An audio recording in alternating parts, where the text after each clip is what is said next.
Imagine a world where only one person believed in God. That's the way that the world used to be.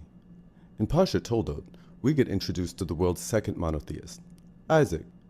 Isaac's wife Rebekah would have 2 sons, twin boys, and this wouldn't be your average pregnancy.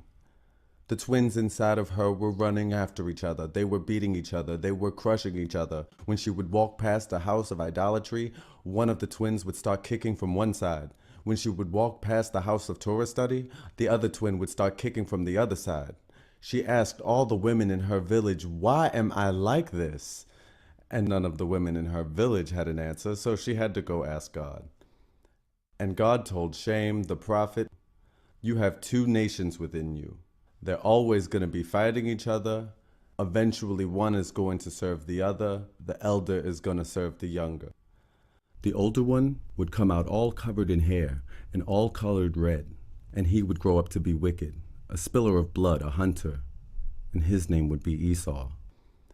The younger twin would come out completely hairless and would be a dweller of tents, someone who was connected to God, someone who was connected to spirituality. He would be a righteous man, and his name would be Jacob. Usually, all the spiritual blessings that a father will bestow onto his children go through the firstborn. That's called the birthright. The birthright was mainly a spiritual benefit.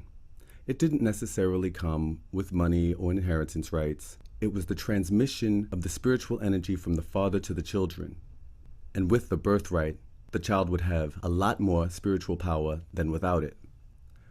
Jacob realized that Esau was the firstborn, and he, being wicked, wasn't deserving of all these spiritual blessings.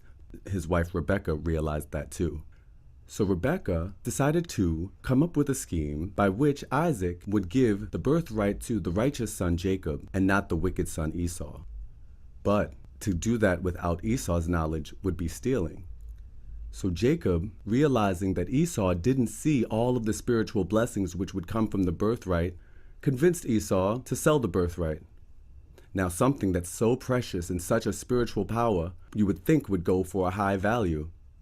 Esau sold his birthright for 1 bowl of soup. And it was at that point, once he realized all of the things that he had given away for so little, that Esau began to despise the birthright. And it was then that he began to despise his brother Jacob and began to plot to kill him. A running theme throughout Parshat Toldot is the idea that's expressed in the 3rd chapter of the book of Proverbs. Trust in God and do not rely on your own understanding. Isaac marries Rebekah. After that, 10 years of him sitting and waiting and hoping his wife's going to get pregnant, he asks God. She gets pregnant with twins. During her pregnancy, Rebekah goes around and asks everyone else, why is she going through her weird, crazy pregnancy with these twins who are fighting? She asks God. She finds out what's going on in her body. Isaac thinks that his older son is going to be the spiritual progenitor who's going to carry the birthright. God has a different plan. He ends up giving the spiritual blessing to the younger son who deserved it the whole time. We don't have all the answers, and when you start to rely on your own understanding, that's when you start to have problems, and that's when things don't go your way.